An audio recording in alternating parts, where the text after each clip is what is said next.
Welcome to the Human Origin Project, where we explore the science of you. To keep up to date, go to our iTunes channel and subscribe, and please leave a review if you enjoyed today's show. Today it's my pleasure to be bringing you Candace Stuart-Findlay. Candace is an author, metaphysicist, and speaker. She's the host of Empowered Whole Being radio show and the founder of the Empowered Whole Being Press. Over her life, Candace has explored quantum biology and quantum physics in relationship to metaphysics and spirituality. It's guided her to develop a spiritual transformation simplified program, the 6 Fundamentals for Life Mastery Guidebook and program. In this conversation, we explored a lot of different areas, from talking about the universe, quantum spin in our body, and how to align our own fundamental particles, but also critical physiology of the pineal gland. Candace brings practical meditative applications to life and explains them in a way that can be understood through a scientific lens. I highly recommend you listen to this interview, and I really hope you enjoy the takeaways because she's a very heartfelt person and she really dives deep into a lot of different areas to bring out how people can really control their energy levels in their body. I hope you enjoy this episode and please like it. Hi Candace, thanks so much for joining us today. Thank you, Stephen. It's such an honor to be on this podcast with you. Yeah, I met you just a couple of days ago and we've been talking a lot about your work and kind of your pathway to what you're doing now. It's very, very profound. I'm very excited about what we're going to talk about. What we usually start the podcast with is talking about one of your first memories and how you feel it shaped your life today. Tell us a little bit about that. Yeah, so I realized much later that I came into this life experience as highly sensitive to frequencies, which feelings are frequencies. So I'm an intuitive empath. I didn't realize that at first, though. And my first memory that really sticks in my head is when I was in kindergarten. And my mother and older sister were going to put away groceries, and I was sitting at the table not looking at them and not paying attention, and they spelled out the word banana because they knew I liked them and they didn't want me to ask for them. So they spelled it out, and immediately I said, I want a banana. And they looked at me and thought, oh my God, she's a genius. But I wasn't. I was an empath and intuitive. Because I saw they were imagining it in their minds when they spelled it. So I saw the banana. You saw a physical banana? I saw it in my mind. My conscious, my awareness, I saw the banana. And then the next time was in kindergarten. And we were all sitting on the little rug and the teacher sitting in her little short chair. And she's explaining to us how important it is to have dental hygiene. And back in those days, the bristles were glued into the toothbrush. So you never, ever rinse the toothbrush with hot water because the bristles would fall out. So she's telling us all this. And then she says, so you never wash with hot water. Does anybody know why? And my hand shot up. And she was so shocked. And I said, because brushes will fall out because I saw it. And they're like, oh my God, she's such a genius. But no. And it didn't, later on I went, I'm not a genius, but something else is going on. When you come in wired like that, to be highly sensitive to frequency information and feelings and all of that, you don't know everybody else isn't that way. That's your reality, right? So it took some time to get used to the fact that not everybody had that same sensitivity. It's interesting, and we've experienced similar stories over this weekend in terms of how people have interpreted abilities or connections that they didn't understand, and then they went on a life path to really kind of understand. Yours in particular, I think, is particularly interesting in terms of how you're applying that today, and hearing those kind of experiences that kids are experiencing. It's important to harness these things. So, I think we're going to see that, that there's a recurring theme there, isn't there? Yes, there is. I do work, transformational coaching work, and I specialize in working with empaths, because so many of the younger people coming in are even more highly wired to receive and transmit on a more sensitive scale. And they need to have instruction and guidance on how to manage energy and use it as a superpower, not feel like it's an Achilles heel.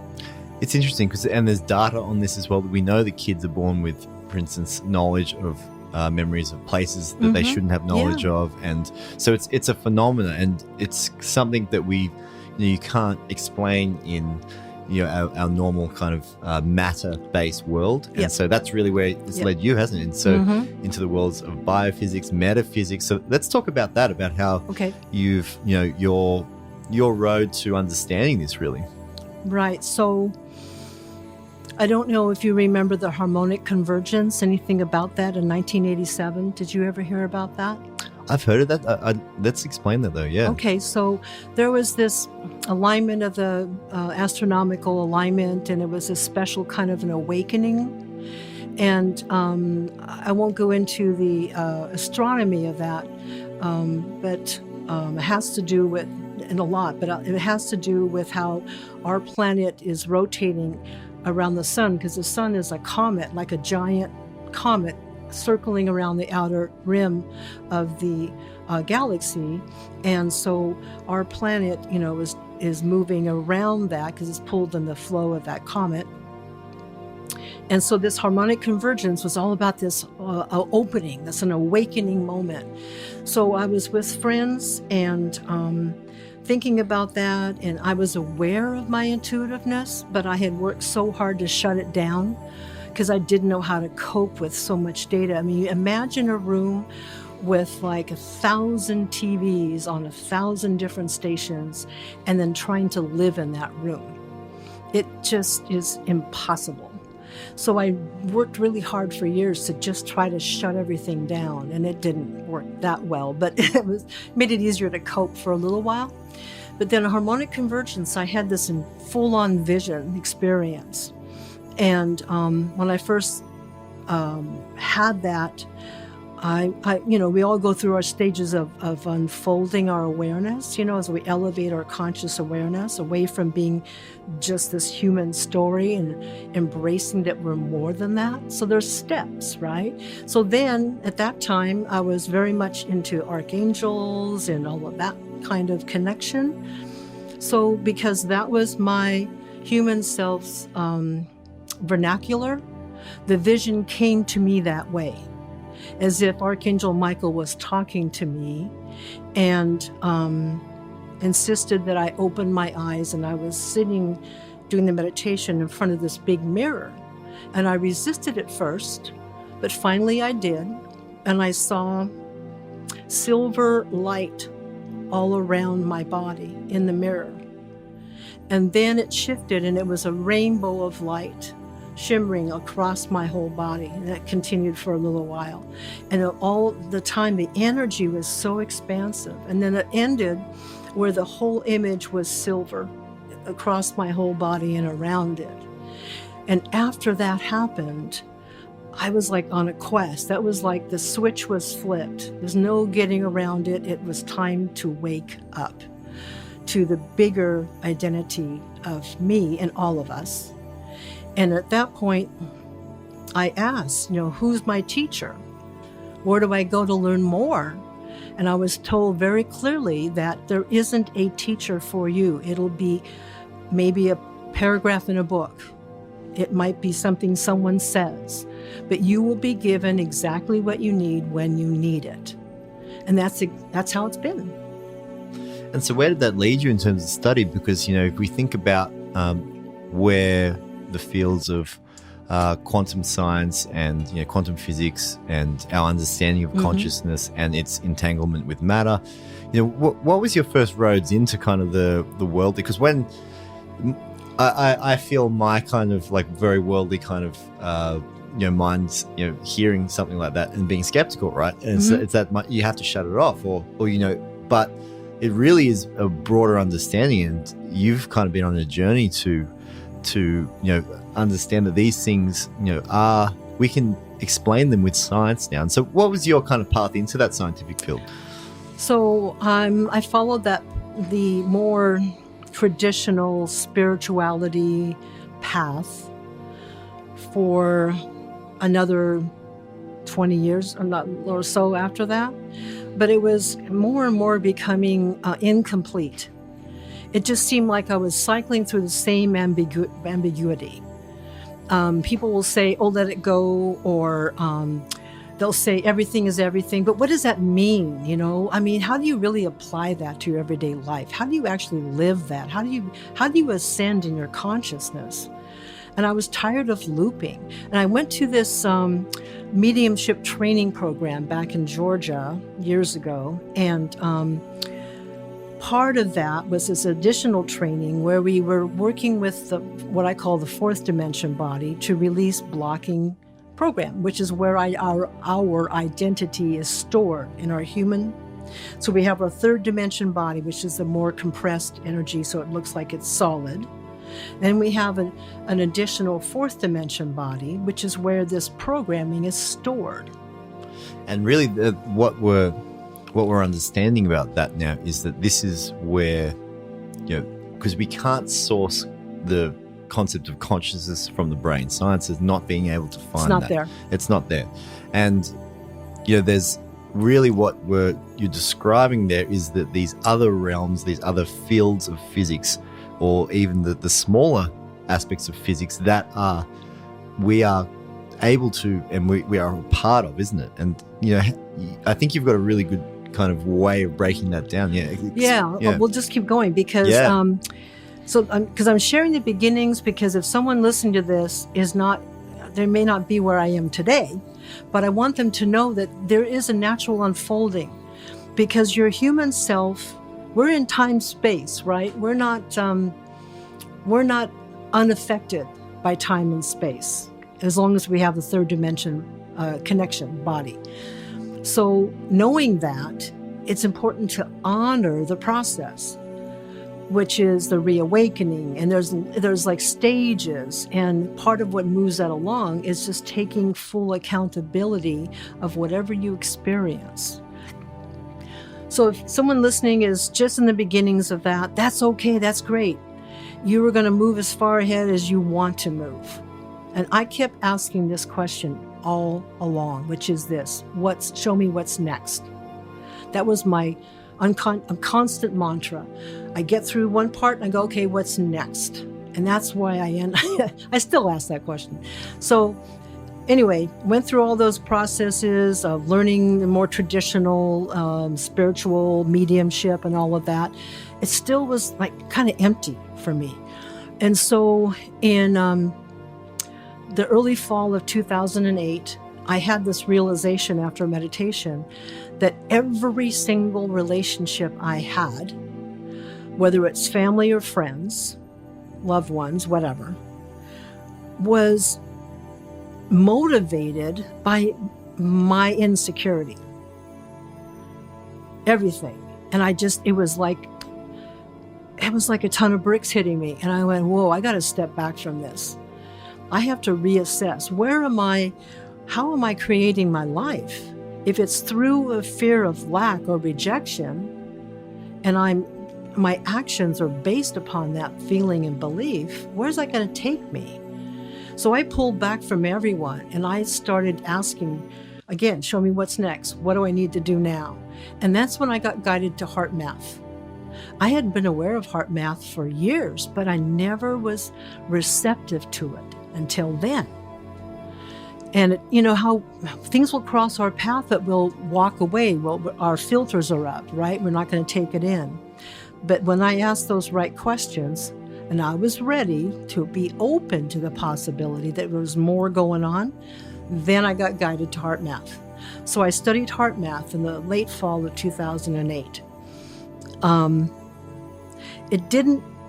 had some great experiences with that. Can you explain quickly for people that don't know what heart math is? Okay. A heart math is research done by an institute out of Boulder Creek, California. They've done some amazing things about understanding the heart's function as the primary transmitter of electromagnetic energy. So feelings are frequencies. We just boil it down to that. The heart has 40 million neurons in it. The heart is the switch for the autonomic system. And we control the switch by how we feel. So if we're feeling tight, fearful, whatever, that kind of energy, the heart switches us into the stress mode, the sympathetic mode of the autonomic system, which means all these cascaded things happen automatically. We can't think as clearly.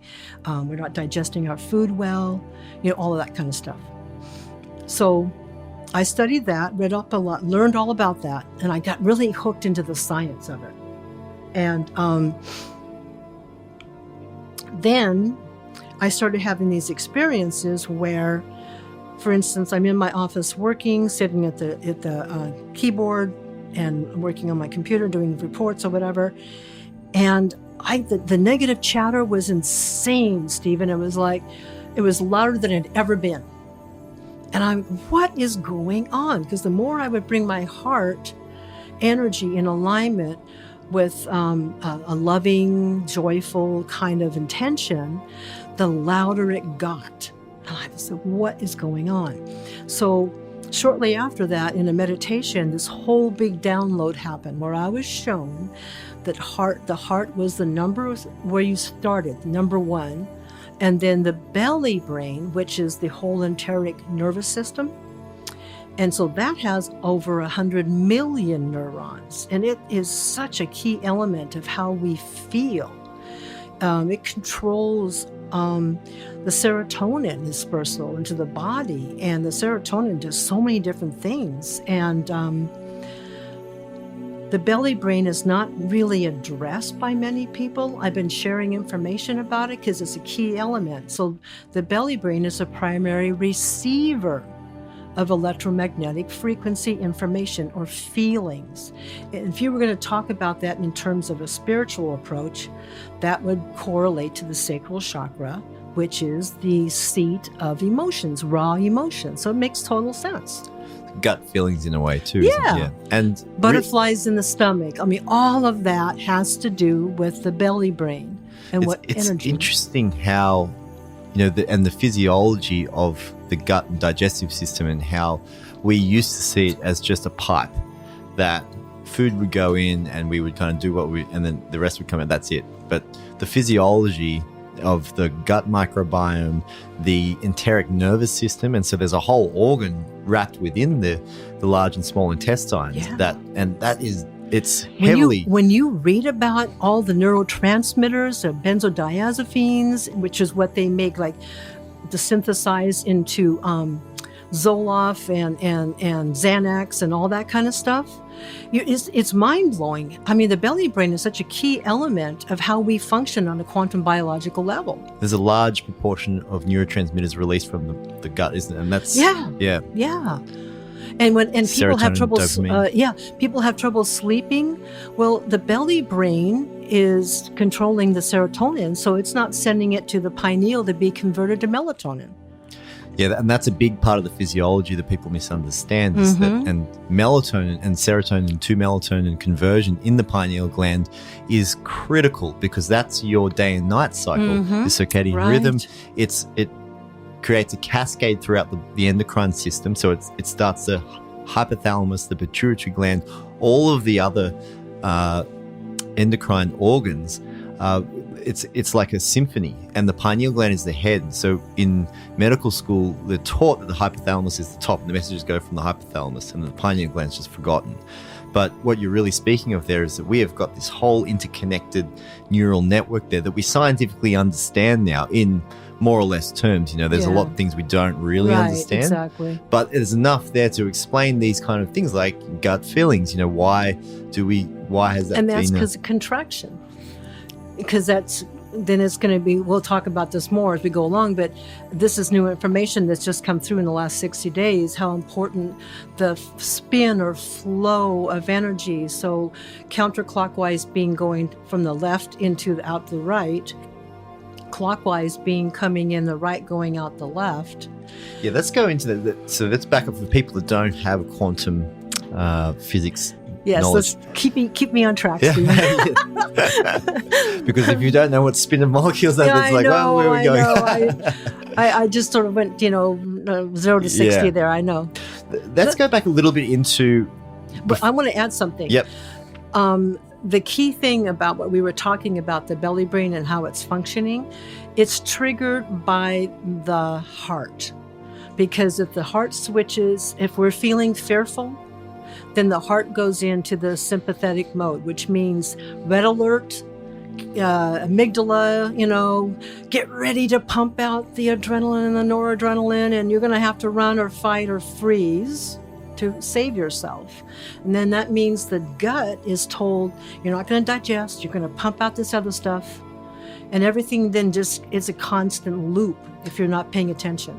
That's a great analogy because we know so much now about the autonomic nervous system, and I've seen this right throughout my career. People stuck in sympathetic drive, and we see in children, Yes, and yes. the mechanisms are there, and we know now the connection between the heart, the breathing, how it affects the autonomic nervous system if we don't breathe correctly, and then the connection between the vagus nerve, the heart, and the digestive system. Yeah, the vagus nerves, really, all It's of a that. huge connection, yeah. And we've kind of seen the brain as being this, director of all this, but really it's listening to It's to our after the environment. fact.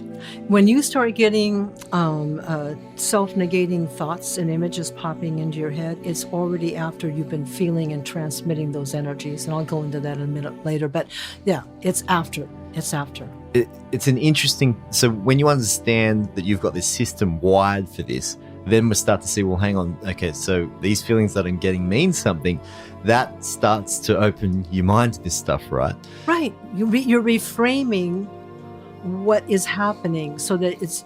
I always tell my coaching clients that when you get that contraction, that tightness, which is fear-based, feelings, come back into what I call coherence, which is more in alignment with the joy, love, and all of that. And then ask the what questions, not how or why, but what. What information wants to be recognized right now from my subconscious? What's ready to be released? And then you'll get that. You'll get the answers. Because that contraction, it's just data. It's not any reflection on who you are or what you're about or your value. Let's talk about that data because that's really interesting. And this kind of crosses the realms of a few different scientific fields, doesn't it? I mean, we're talking about physics, but then we've got the cross of biophysics and then quantum biology. These are the things that you're dealing. Do you call yourself a quantum what do you call yourself? Metaphysicist. That's I love the term metaphysics, but very few people call themselves a metaphysicist, but it makes a lot of sense. So explain that. Yeah, that just came to me in a meditation. I was I get my downloads all the time, whether I'm meditating or not, but they're always there, coming one after the other. And I have been fascinated by science. Like I said, the heart math started me off, and then I had that download about the belly brain and then the pineal, and then all these white papers and articles came, and I was studying the belly brain, and which eventually led to my first book, which you have a copy, and in understanding that more and more, the science behind who we are and how we function here in the third dimension started to help me with my intuitive empathic abilities so that I could manage energy so much more cleanly and navigate. And being a coach, transformative coach, and a healer, you're working with people's energy all the time. And I was in sales forever. And so before that, the coaching and all that was sort of like a sideline fun thing to do, but I did other stuff, my regular day job kind of stuff, and I used those empathic abilities, but not until I really understood the quantum biology behind it was I able to do it cleanly without getting sucked into a hole when I'm with someone who's in a really dark place. Yeah, and that's been the real, and what we're kind of describing here is we've really kind of described the human physiology in standard scientific terms as very much an interconnected antenna. You've got this enteric network down in your gut. You've got the heart that is sympathetic and autonomically connected to the brain and vice versa. You've got this airway system that directs all of that. And then so it's constantly feeling, and besides anything you put into the body, all of that is just feeling your environment. And so when you're in a situation you feel a bit nervous, you're feeling potential, your surroundings, and potentially your body's telling you something, right? And that makes sense in terms of biological danger. So if you're in the wild and you're trying to escape a predator, you want to feel like that so you get out of there. And so when we have that physical model, then we start talking about the quantum biology, which is, we began to touch on spin. And so, but tell me about, how you interpret the importance of understanding the much smaller particles. That's what quantum physics is, understanding the much smaller world we live in, and the reality that when we think about atoms, you zoom into atoms. Subatomic level, you go inside the electron and its energy, right? It's all energy. So that's what quantum physics is. This is what quantum biology is, using these principles. And when you kind of think of the biological model we've been working on, it's been incomplete because we've missed this whole idea that everything is a wave and is energy. This is what you're talking about. Right, exactly. So let's talk about entanglement, because that's the best way to go into that. There are some high-level quantum physicists right now that are really devoting a lot of time and creative investigation into the quantum rule of entanglement. And so entanglement is the same, or equates to, in metaphysics, to what we talk about, everything is everything, or interconnectedness. It's the same thing, two halves of the same coin. So what that basically means is that everything that we think, do, and feel is interconnected and being exchanged through the electrons that appear and disappear, with everything else. It's entangled. And it came about when they first started to talk about quantum mechanics, in the 20s and 30s with Einstein, Bohr, and so forth. They really, Einstein grappled with this topic that, that the world wasn't physical and that we had this tiny kind of energetic. And he's like, well, and then they end up working out. It's like, mathematically, if this is true, potentially any particle in the universe can affect each other. And that was something that Einstein grappled with. He took it back to Bohr, and they said, yeah, that's probably true. And then he grappled it with it for the rest of his career, didn't he? Yes, because until entanglement became more understood, and it's continuing. It's the bridge between the classic physics, Newtonian physics, and quantum physics. It's what unifies the whole process or science. Before entanglement was understood, and it's still there are classical physicists that don't accept that, but over time it's going to be the nature and widely accepted, I believe, widely accepted perception of what is real. And they're reproducing it in laboratories now, aren't they? They will affect one particle on one side of it, and they'll show that the particle on the other side, or the diamond of the room, is being affected, but it hasn't been touched physically. Right. So we're reproducing this, and we understand it mathematically. So it's quantum entanglement is one of the core principles of, and Einstein called it spooky interactions at a distance, right? It's yes. And it really baffles the mind. But so when you apply that in the biological sense, your body is interacting with everything at every time and point, and it's a very, very hard thing to get your mind around, isn't it? Well, especially for an empath. I want to just jump back to metaphysics for 1 second. That's the study of the philosophy of beingness, right? That's the dictionary definition. So, give or take. And I'm adding the science, the philosophy and the science of being. So that's why I say metaphysicist, because I think that it's time to unite the two and approach it from a more holistic context. it's interesting. I was actually thinking recently that there aren't enough people dealing in the field of metaphysics, and like you say, but metaphysics by definition would be putting that all under one umbrella, because that's what you, as a philosopher, you're just understanding, right? And then we're just trying to understand what is going on in this realm world we're living in. Who the heck are we really? Right. And how do we address that, and how do we still navigate as a physical being when we know that we are an expanded consciousness simultaneously?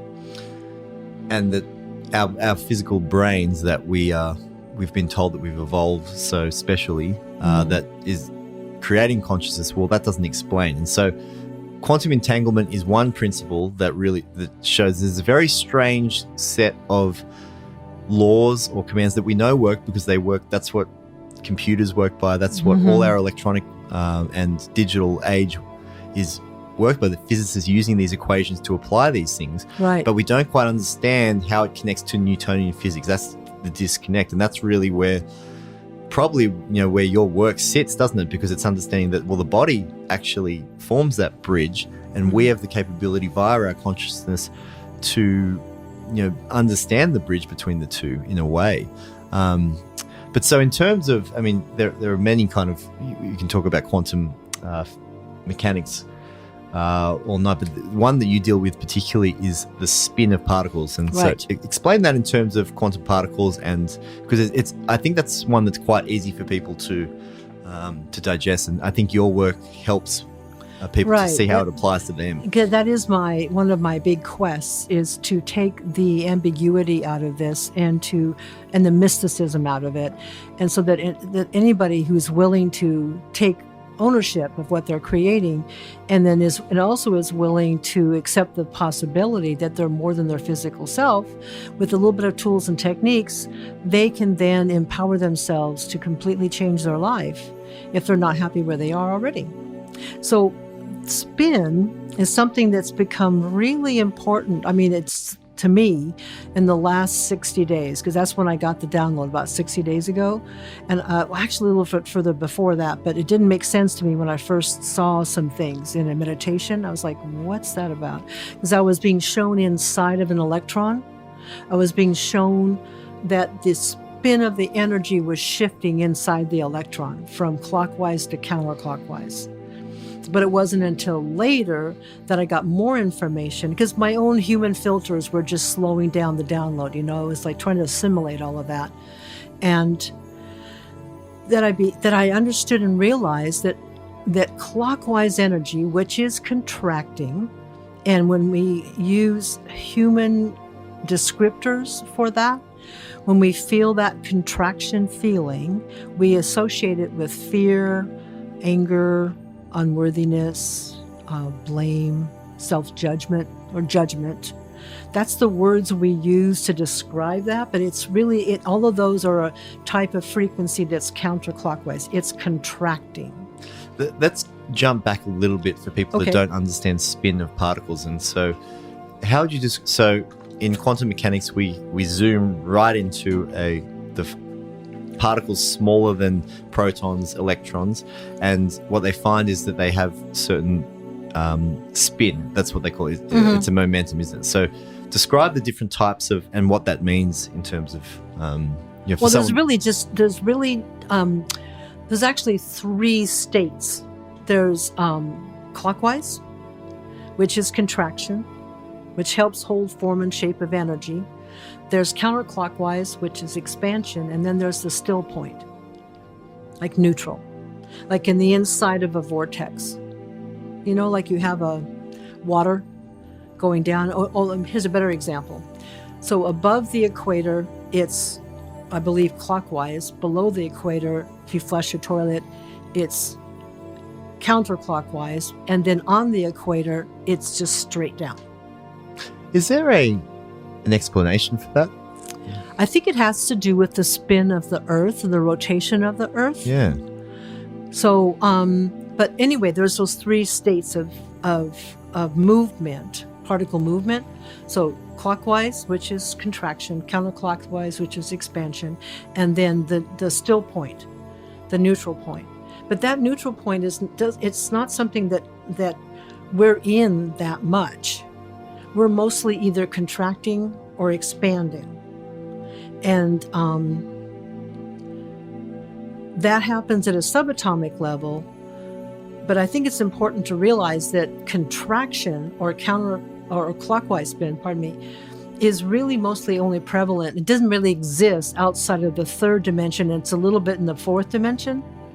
But other than that, when I say dimension, I mean like your physical body, and then let's say the auric field outside of the physical body. Okay. So how your body is influencing its surroundings. Yeah. Yeah. So outside of that, though, or like in a higher level of consciousness, I don't know, you don't have to say the word dimensions, but like a higher state of consciousness, there isn't contraction. There's no need for contraction. Because contractions, in my opinion, contraction serves the purpose of holding matter into form.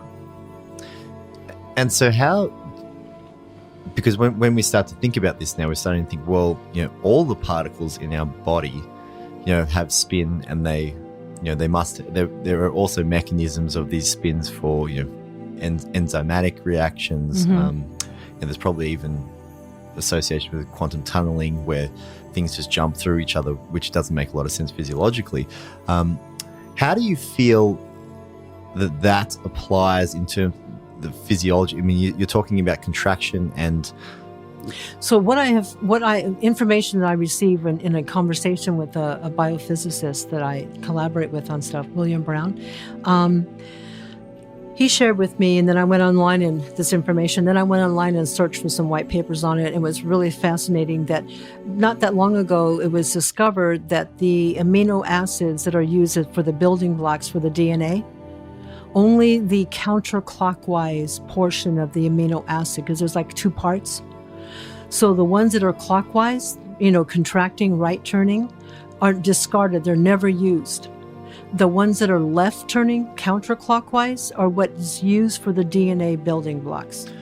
And that's a well-known chemical phenomenon too, with chirality of molecules. Yes. And so yes. the different, where they'll look, on paper, you can have the same chemical structure, but when you place them in 3D space, you can actually make up that structure. So it's the same, but a different formation. It's actually orientated differently. Yes. So this is and that's a little bit harder if you're not into chemistry, but it's a similar, for instance, if you have a vitamin that is the wrong chiral molecule, it doesn't work. Right. So if you're looking to buy a protein supplement, you make sure and you look at the label that it's all L-glutamine, L whatever it is. If it's R, do not buy it because your body's not going to utilize it. It just can't. We are counterclockwise oriented. And if they don't stipulate that, do they always stipulate the chirality? Because you see mostly L, but I've never seen do they always stipulate? Because I'm just wondering. Yes. I'm saying yes, but any good company's in my experience, usually a good company will put L whatever, know. Yeah, but it's interesting. We know, for instance, that this is a very basic chemical term, and that we know that the body won't use certain things if they're not orientated the right way. So you're kind of talking that there's all these tiny particles spinning in these tiny little ways, and that we can actually change them in a manner that can potentially help the body to work better, and that the body should work, and potentially maybe even bring other capacities. And I mean, we've kind of painted out the connection between the neural to the heart, to the gut, to the brain, and that really we don't explain consciousness, the what we pull apart when you take away, behind your eyes, behind that person, all your thoughts about your daily action. What is there when you pull all that back? There is an interaction there potentially with what we're these tiny particles, and that might be, that field or that interaction between our thoughts, a thought, and those tiny particles. How they interact might be what we are physically, and so your consciousness affects that. It's just What I would say is that when you pull it back, those I have a term in my work. I have I refer to the third and fourth dimension bodies as the avatar, like in a role-playing game. And then in that is in two sections: research lives and release lives. A research life is defined as a human consciousness that has no inclination that there's anything more to them than their story. Whatever they're looping, whatever they're creating every day, walking around in their bubble, there's nothing wrong with that, because they serve a really important role as a catalytic contrast for those of us in release lives. However, they don't have any sense of being anything more than that, than their physical experience. Release lives, there's like this switch in their program, and at some point that switch flips, and from that point forward they're releasing, they're aware, they're like, what's going on? I feel like there's something more than just this. What is that mean? And I think when we pull it all back, it boils down to awareness of having awareness, because that's how it all started in the very beginning. The greater consciousness, the quantum aware, what do you want to call it? Source, I don't care. It was sort of like waking up in an isolation tank, but not any sense of any containment or any walls or anything. There was no context for your beingness. And so from there, how do you see the connection from the quantum particles, the tiny things that start spinning, and then into matter? Like, how does that thought or that awareness become a thought and then become matter? How do you interpret that? I see that as by the time energy is forming a particle to form matter, the intention has already been well set, focused upon. The intention, the conscious intention for that to form matter. So there was a pre-intention. Yes. Before the awareness, or after, or was it after the awareness? It's before even. And for us in human form and human consciousness, Dr. Bruce Lipton, that biophysicist I mentioned before, he says in his research that 95%, for people who aren't really searching and really awake, 95% of what they feel, which means what they're transmitting into the quantum field for creation, is unconscious. 95%. So you walk around and you wonder, what the heck? Why is this person cutting me off? Why is it so hard? Why is this, why is God doing this to me? And it really, you don't realize what you're transmitting to co-create those experiences. I think that's a good point, because if you ever think of someone in your life that has that approach to, things that have happened to them, and they're really stressed, oh God, why has this happened?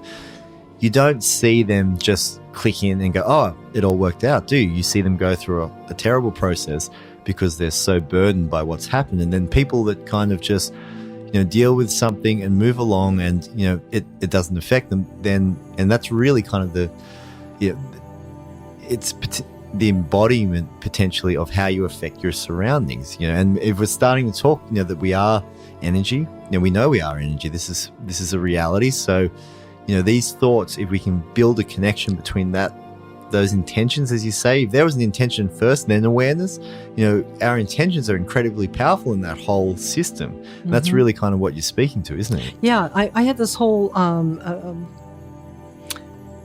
theory on that, and it's the work that I do. This process I call core issue release, and what that is addressing the deeper unconscious programming that I believe and see it as being stored in the fourth dimension body, the auric field, and it's constantly transmitting. In my book, I had this diagram of like an old Conestoga wagon wheel, like a big giant wooden wagon wheel, those big hub in the center. So if you visualize that, and then you pretend that the very center of the hub is a person's main theme of research. Maybe it's abandonment, I don't know. And then from the hub, there's this big wooden spoke that goes out to the outer rim. And pretend that in each place where that intersects, there is a module where a small perspective of that bigger theme of research is being researched. So you get a 360 view, right? Well, this is all stored in the fourth dimension body. And until we start owning what we're transmitting, we're never going to get clear on what it is that's controlling our lives, because we're on autopilot. We don't even have free choice until we can first own everything. I don't care how horrible it seems in human terms, we own it. Because I can tell you, my life from the get-go, when I was in more of the research mode, there was a lot of intensity. Family and father beating the mother. I mean, it was crazy stuff. But all of that was part of the research. And when I was able to finally get off autopilot, when I was able to really tune in with the help of, studying quantum physics and all, and adding that to the repertoire of how things work, then I was able to disengage and get back in the driver's seat and be more intentionally in control of what I'm creating.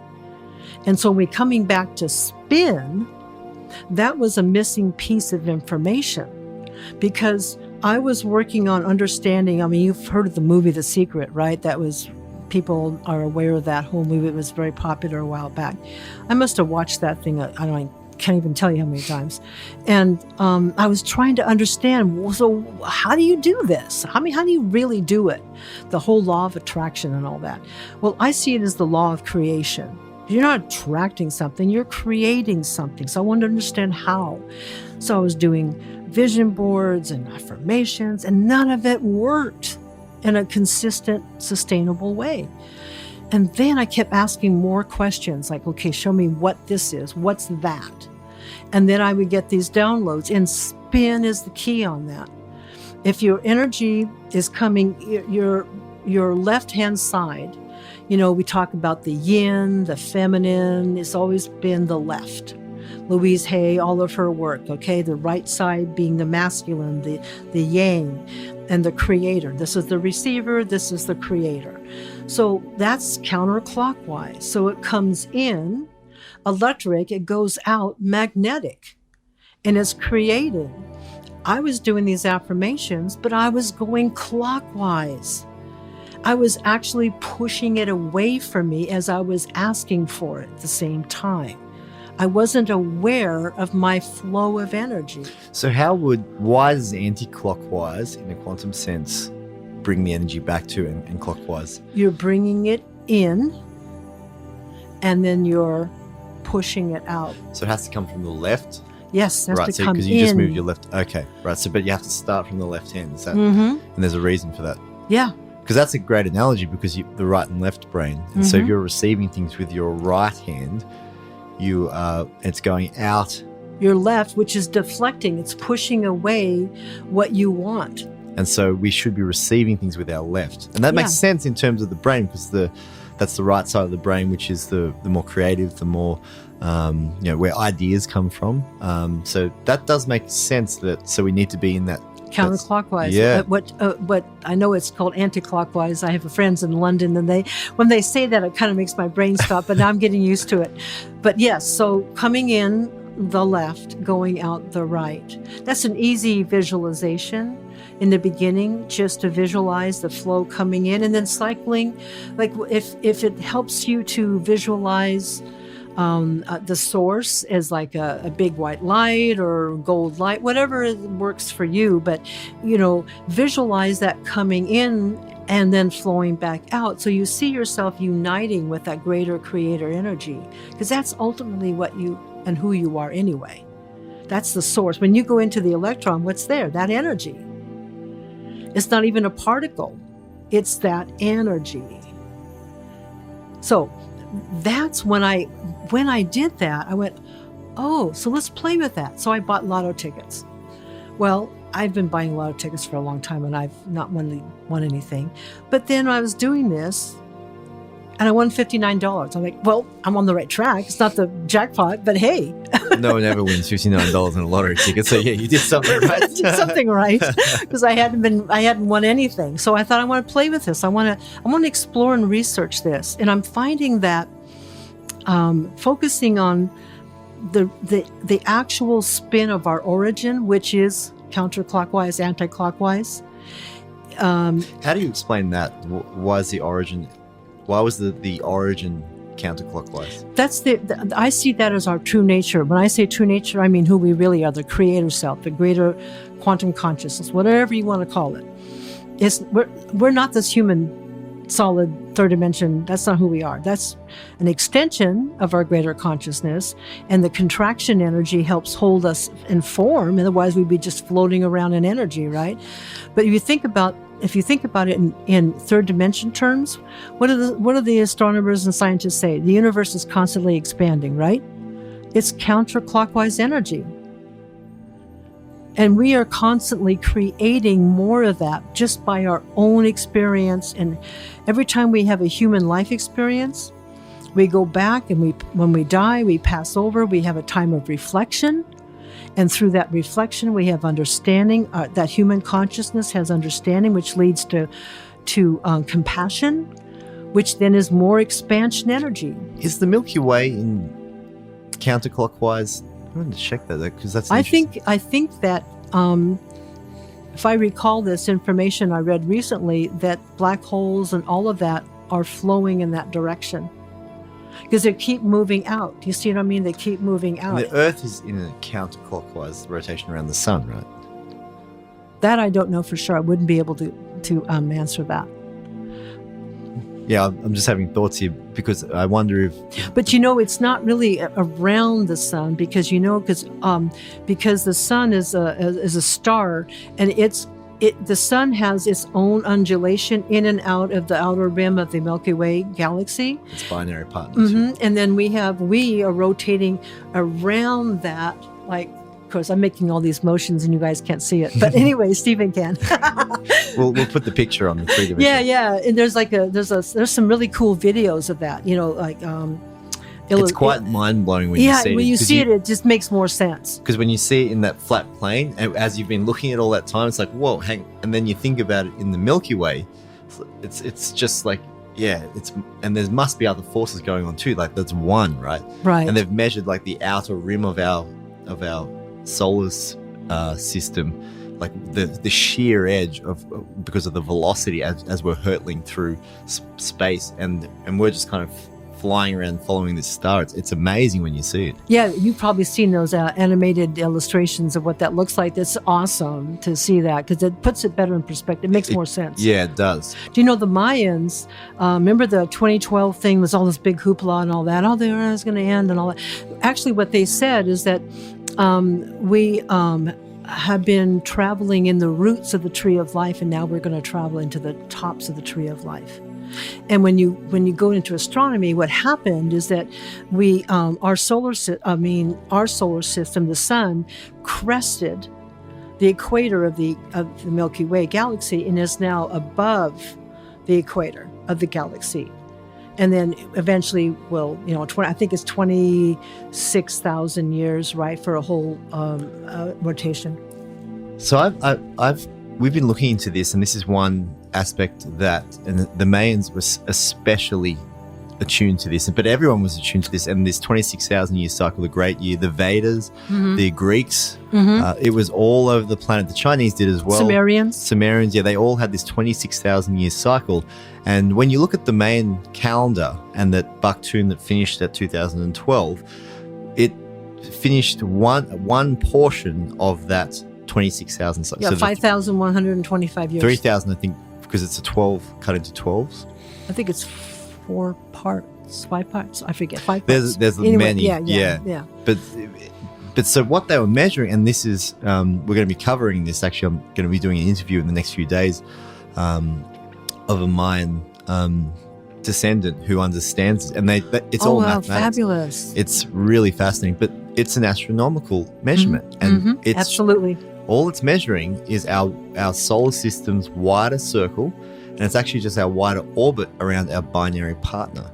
So what this is really about is inviting, when we talk about these things, is we're inviting each of us, ourselves and everyone, to look outside of what they think is real, to being willing to be open to the possibility that there's so much more to who you are and to what everything is.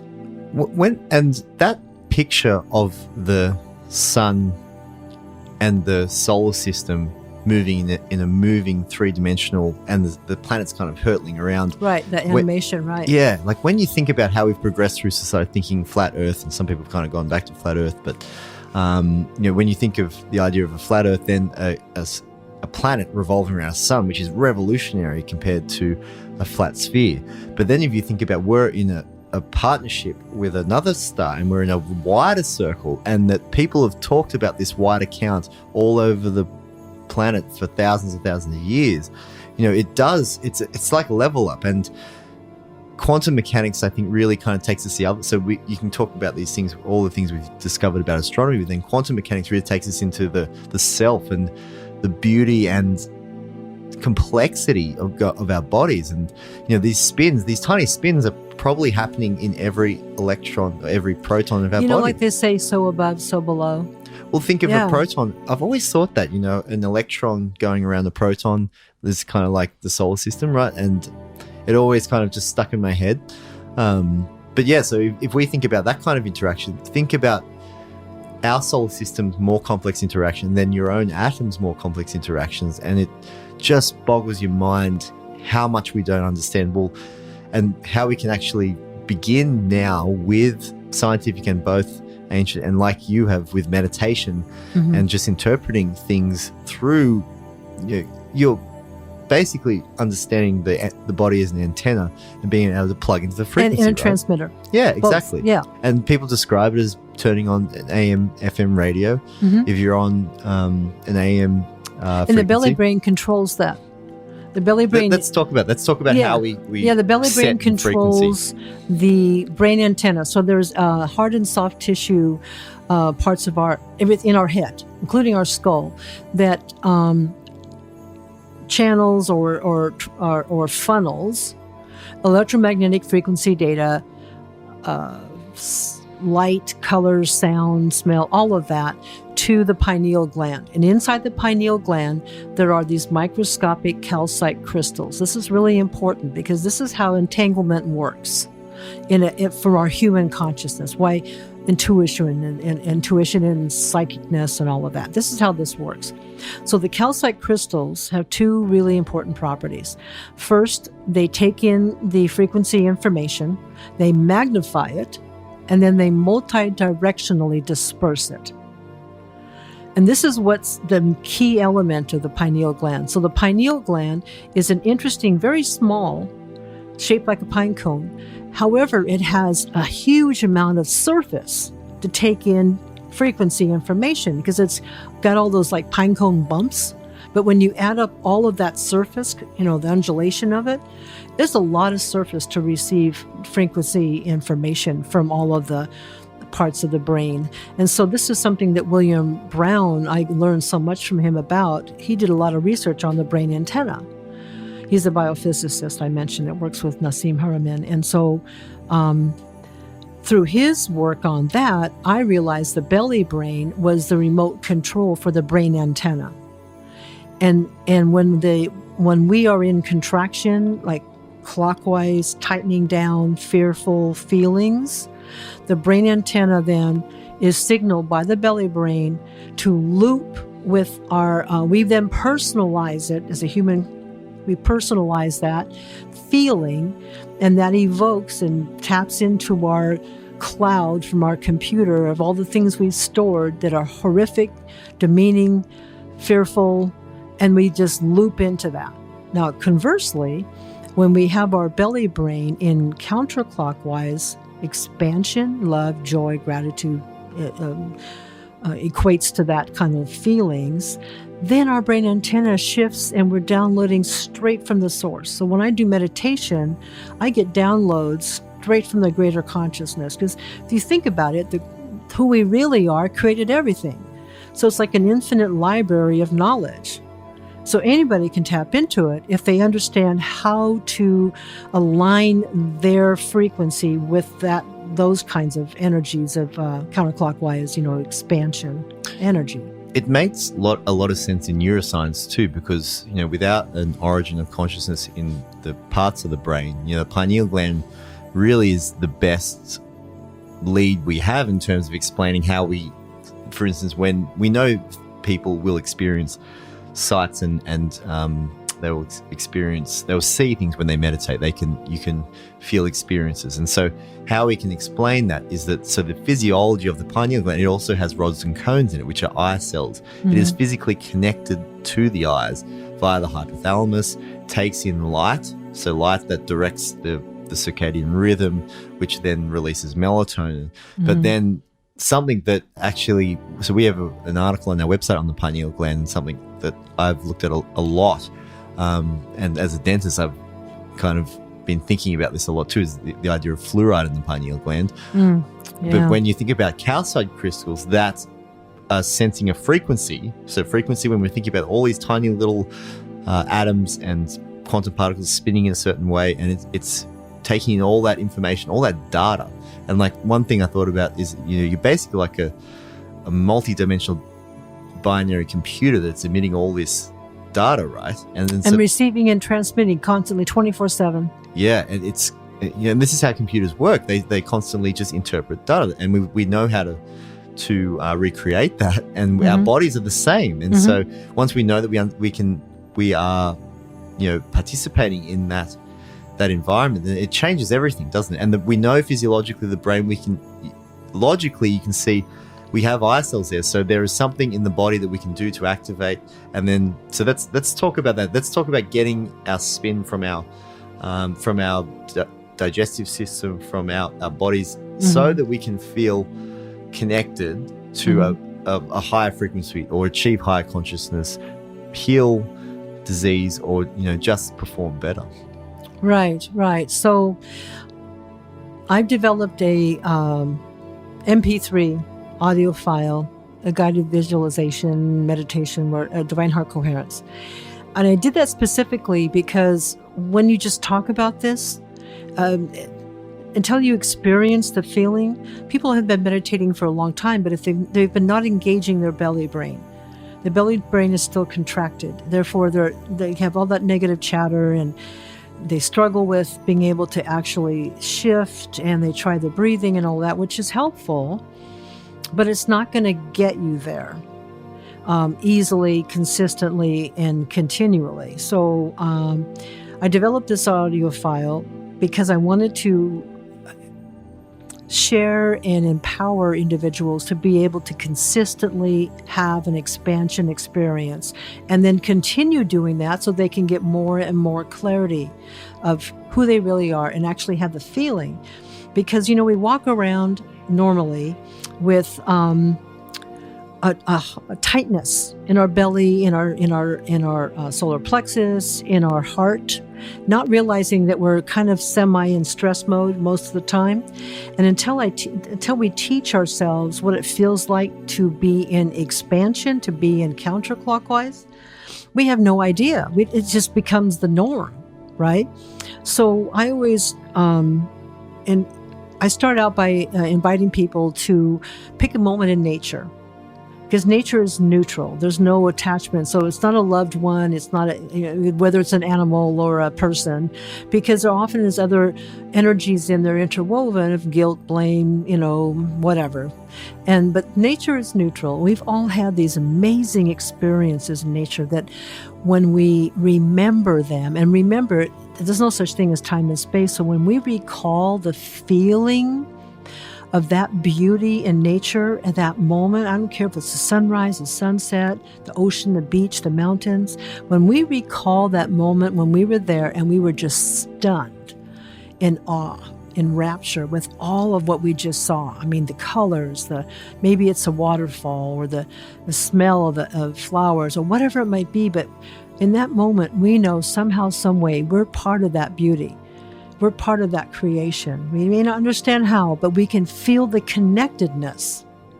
And that starts to move our spin back into counterclockwise, back into expansion. So in this guided visualization or meditation, I call it a meditation because people are more aware of that term. But really what it is on a quantum biological level, you're learning how to shift your frequency, feelings, alignment, away from contraction, back to expansion. We know how frequencies affect the brain and brain waves too as well. So this is a well-known phenomenon. Let me just piggyback on that, Stephen, because this is really interesting. So in our brain, we have neurons, right? One half is the axion, which is what takes the data and spreads it out into the rest of the body. And the other half is the dendron, which is where the receiver end, right? And the dendron is Greek for tree because it kind of looks like a tree with the branches. So on the dendron branches are these little things called dendritic spines. And those sort of pop up like little mushrooms in and out of the dendron branches. They're kind of cool. And I've seen video of microtubules crowding up into those dendritic spines. Well, here's the cool thing. When we are in counterclockwise, love, joy, gratitude, descriptor type alignment with our energy, feeling good, billions of those dendritic spines pop up. And it's truly like expansion of consciousness, right? But if we're feeling contracted fear, anger, unworthiness, judgment, there's hardly any. So on every level, we are naturally programmed to respond to expansion energy for optimum health and well-being. So yes, there's all these cool things that happen automatically. It's remarkable too when you think, and I do think that people, they need that kind of leveling of information, like we talked about the solar system, but also the physiology.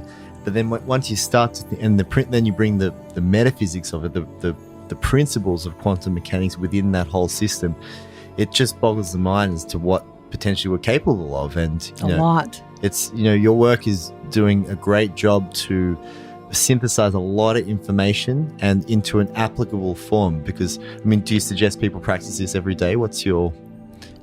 Yes, I do. And the more you align with the counterclockwise, and I've even stopped talking about joy, love, as I used to talk about it in those terms, because what I found is that we all have these filters in our human consciousness, right? Which is we're not even aware of half of them, or even all. Like I said, Dr. Bruce Lipton said 95% could be unconscious, but we don't realize when we're talking about joy, love, gratitude, and this is where I struggled before. I would try to invoke those feelings, but then this contraction, like, oh, you're not really worthy, would start kind of bubbling. But when I took it out of that framework and just said, okay, counterclockwise, I'm focusing on that flow of counterclockwise, it automatically shifted my alignment to those descriptor words, love, joy, gratitude. It did it. And I've added that to this meditation technique. And in my coaching clients, I taught them to add this. They're finding exponentially that they are more able to stay consistently in an expanded state of being, feeling good, being able to accomplish more easily, and to maintain it without getting caught up in the feeling, having to first try to feel good.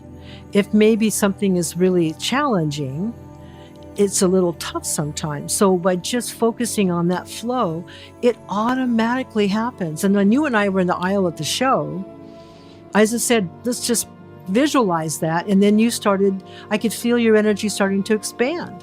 It was interesting because, I thought about as we were talking about this and kind of the process people go through, all these kind of things, through my own reading and kind of my own process, I've learnt about all of these kind of things in indirect ways. And in the Human Origin Project, this is what we do. We bring it together so that we can understand it. Without that journey, as you say, people have to be ready for it. What you had have said to me that day, I wouldn't have taken, I might have stood there to be polite and just, said, oh, that's great. But I understood what you meant. And it was very simple. I was like, I knew what you were referring to. I knew that I had, there were implications for me. And then and it worked. And then I've done your meditation. It does work. And it does help you to align to a frequency that your brain, we know scientifically, you can get yourself into a more relaxed state, more creative state, that get into that aha moment, via controlling these things. So, piggybacking on that, let's just talk about real quick that the DNA strands, when we are in counterclockwise expansion energy, they extend to full optimum and they replicate beautifully. When we are in contraction, clockwise energy, fear, anger, whatever, they contract and then they begin to weaken the bonds. So they're not going to replicate necessarily exactly as they should. So this is what leads to disease. As the biophysicists say, it's epigenetic. It's above the genes. The genes have nothing to do with it. No such thing as being predisposed to cancer. I see that as being energetically generational, not physically DNA generational. It's the blocking beliefs and the unconscious fears that are passed down from one generation to the next in a family that cause those kinds of looping and reappearing from one generation to the next. It's not physical. It's not like third dimension controlled. I mean, epigenetics completely blows the framework of genetic disease and what we thought about. And especially many of the problems people suffer today are chronic diseases. And so, when you talk about genetic diseases, there are certainly things that certain people are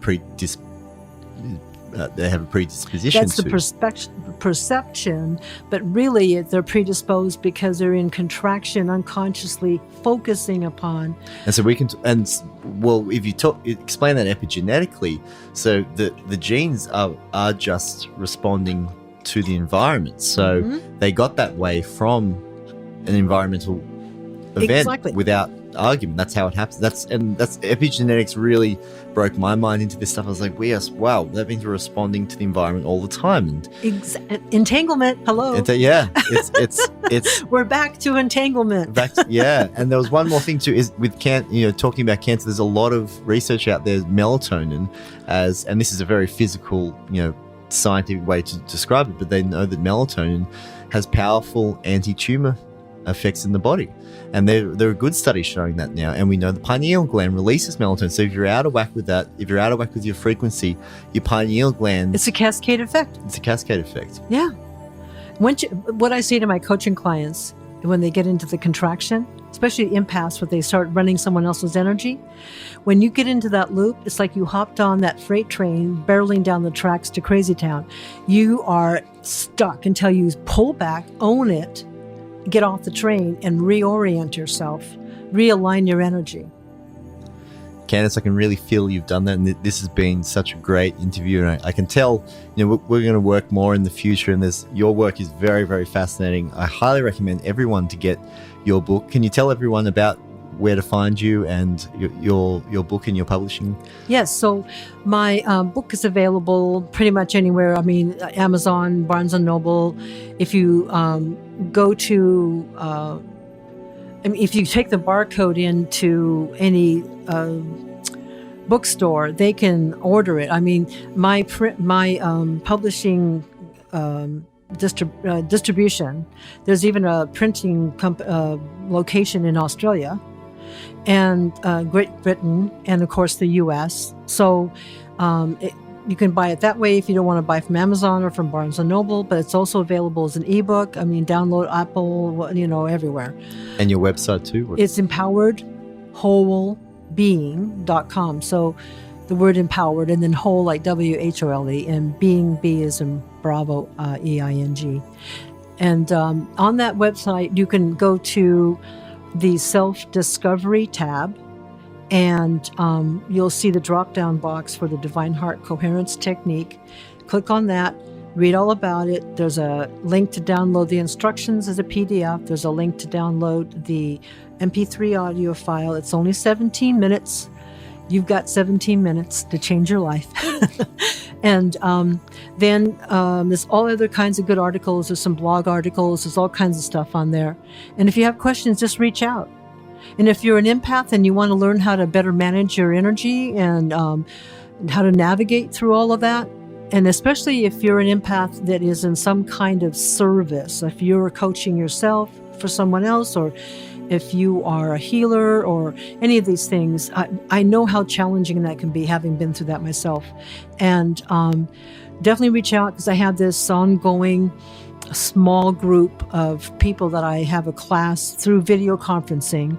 And it just is a 30-day, it's 1 month, but we meet once a week for 1 month. And I go through all these principles, and we work together in a small group to help each other learn how to actually incorporate this on a day-to-day basis, so you can better navigate through this and not get stuck.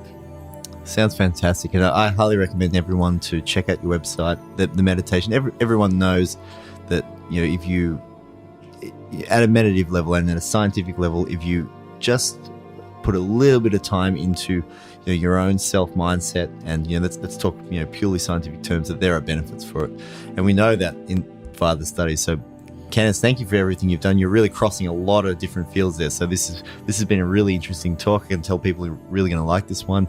Looking forward to all your future work and books, and we'll have to talk soon. I'm looking forward to it, Stephen, and thank you so much. I want to just say I'm honored to be on your show, but also I want to congratulate you on what you're doing, because, together we create the shift, right?